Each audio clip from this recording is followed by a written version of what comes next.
વ્રત ઉપવાસ કે એકટાણામાં સાંજના સમયે કશું હળવું ખાવાનું મન હોય, પણ ઘરમાં જેને વ્રત ઉપવાસ કે એકટાણા ન હોય એના માટે અલગથી કશું બનાવવાની ઝંઝટ પણ હોય.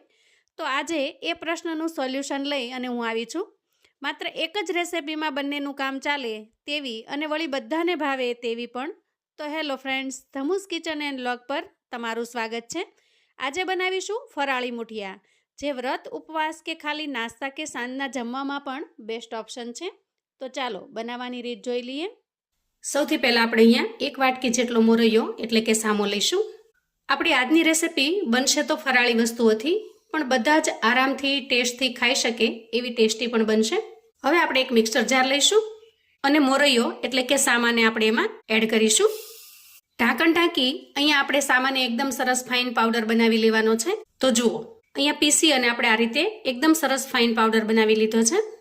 હવે આપણે મિક્સિંગ બાઉલ લઈશું અને તૈયાર કરેલો મોરૈયાનો લોટ છે એને આપણે એમાં ટ્રાન્સફર કરીશું. હવે આપણે અહીંયા રાજગરાનો લોટ લઈશું.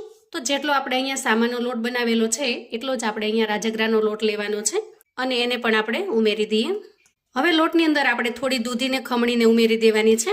તો અહીંયા દૂધીનું પ્રમાણ થોડું વધારે રાખવું હોય તો તમે વધારે પણ રાખી શકો છો. અને ત્યાર પછી આ રીતે એક નાનું બટેકું છે એને મેં ખમણી લીધું છે, એને ઉમેરી દઈએ.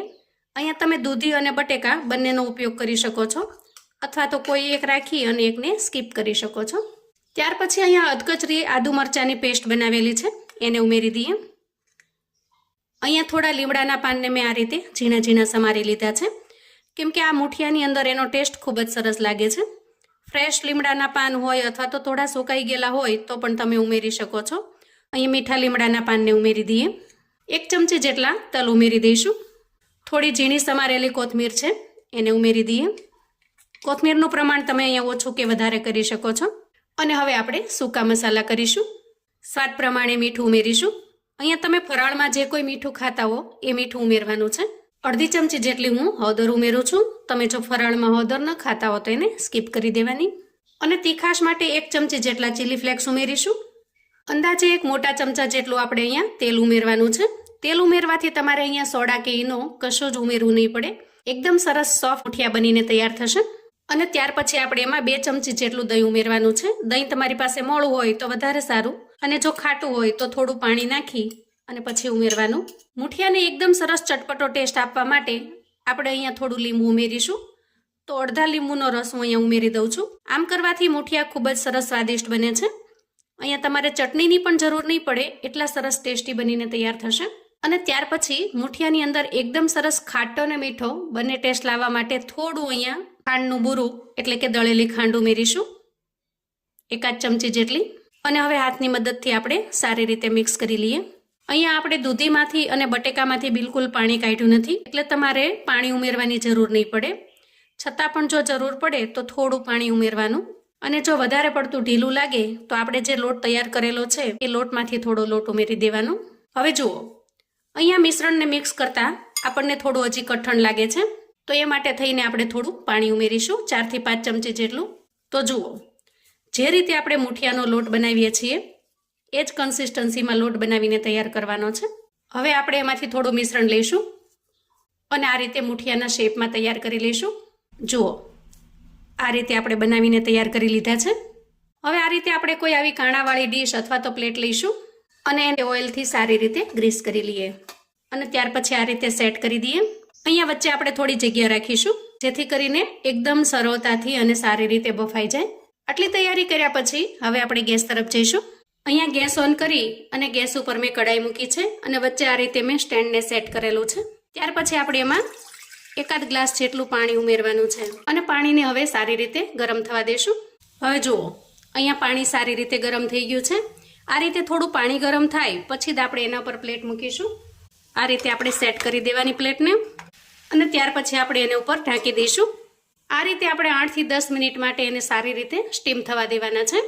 અને મુઠિયા સ્ટીમ થાય છે ત્યાં સુધીમાં મુઠિયા સાથે ખાવા માટેની એકદમ ટેસ્ટી એવી ગ્રીન ચટણી બનાવી લઈએ. અહીંયા સ્ટીમ કરતી વખતે ગેસની ફ્લેમને આપણે મીડિયમ કરતાં થોડી વધારે રાખીશું. ચટણી બનાવવા માટે સૌથી પહેલાં મિક્સર જાર લઈએ અને એમાં થોડી કોથમીર ઉમેરી દઈએ. ત્યાર પછી તીખાશ માટે આપણે લીલું મરચું ઉમેરી દઈશું. અહીંયા ચટણીને જેટલી સ્પાઇસી બનાવી હોય એ રીતનું મરચું ઉમેરવાનું છે. મેં અહીંયા બહુ તીખું પણ નહીં અને સાવ મોળું પણ નહીં એવું મરચું ઉમેરેલું છે. તમારે જો એકદમ સ્પાઇસી બનાવવી હોય તો જે ઝીણી મરચી આવે છે એ પણ ઉમેરી શકો છો. થોડો આદુનો ટુકડો ઉમેરી દઈએ અને ત્યાર પછી થોડા શિંગદાણા. સ્વાદ પ્રમાણે મીઠું ઉમેરીશું.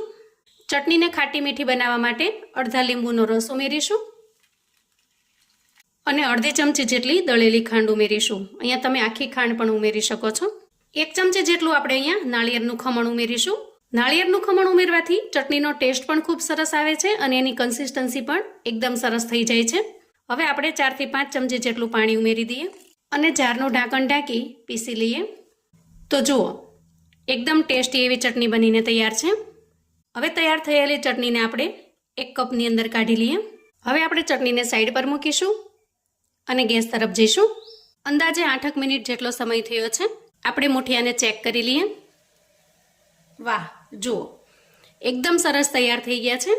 જુઓ, ગેસની ફ્લેમને આપણે બંધ કરીશું અને મુઠિયાને થોડી વાર માટે આ રીતે ઠંડા થવા દઈશું. અહીંયા મુઠિયા એકદમ સરસ રીતે ઠંડા થઈ ગયા છે. જુઓ, અને એકદમ આસાનીથી આપણે એને ઉખાડી શકીએ છીએ. આ રીતે ડીમોલ્ડ કર્યા પછી જો નીચેની સાઈડ તમને થોડા ગરમ લાગે તો એને ઠંડા થવા દેવાના. એકદમ સરસ પહેલાં આપણે એને ઠંડા કરી લઈએ જેથી કરીને એને કટ કરવામાં બિલકુલ મુશ્કેલી ન પડે. અને ત્યાર પછી આપણે એને કટ કરી લઈએ.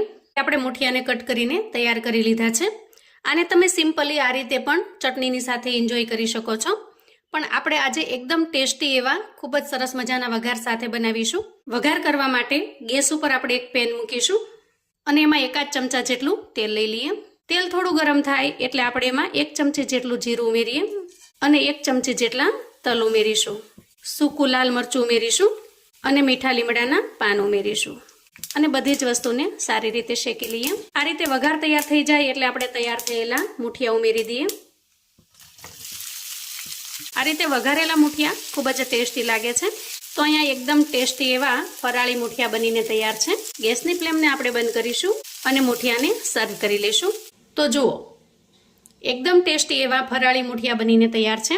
આપણે તૈયાર કરેલી ગ્રીન ચટણી સાથે એકદમ ટેસ્ટી એવા લાગે છે. ટોમેટો કેચઅપની સાથે અથવા તો ચાની સાથે પણ તમે એન્જોય કરી શકો છો.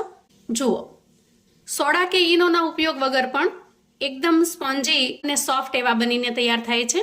તો આ રીતે મુઠિયા બનાવીને તમે જે ઉપવાસ નથી રહ્યા ને એને માટે પણ સરસ ટેસ્ટી એવો નાસ્તો અથવા તો સાંજનું હળવું જમવાનું બનાવી શકો છો.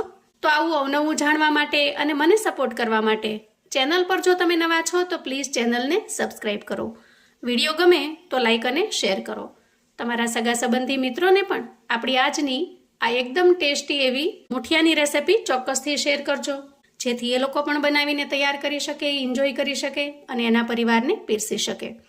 કોમેન્ટમાં મને ચોક્કસથી જણાવજો મિત્રો કે આજની આ ફરાળી મુઠિયાની રેસિપી તમને કેવી લાગી છે. અને હા, તમે મારો વિડીયો ક્યાંથી અને કયા ગામથી જોઈ રહ્યા છો એ કોમેન્ટમાં લખવાનું બિલકુલ ભૂલશો નહીં. ફરી મળીશું એક નવી રેસિપી સાથે. ત્યાં સુધી આવજો મિત્રો.